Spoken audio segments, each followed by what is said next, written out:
August आणि सप्टेंबरच्या जे पीक विम्याचा जे ऑनलाईन पीक नुकसान भरपाईचा जे ऑनलाईन क्लेम वगैरे केले होते, अग्रिमचा विमा कोणत्या जिल्ह्याला मिळालेला आहे, कोणत्या जिल्ह्यामध्ये किती टक्के म्हणजे किती कोटी अनुदान मिळालेले आहे, कोणत्या विभागामध्ये किती आहे आणि याचं रकलेली रक्कम कधी मिळणार आहे. आता याच्याकडे दुर्लक्ष करत आहे. मतदानाचं याचं होतं किंवा आचारसंहिता होती.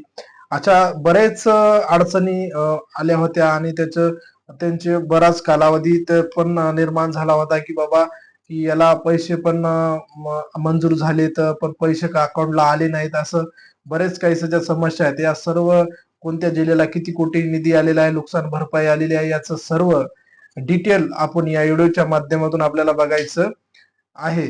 आता शिवाजी क्लासेस ऍग्रीकल्चर, मी शिवाजी सारंग तुमचं या युट्यूब चॅनल मध्ये तुमचं या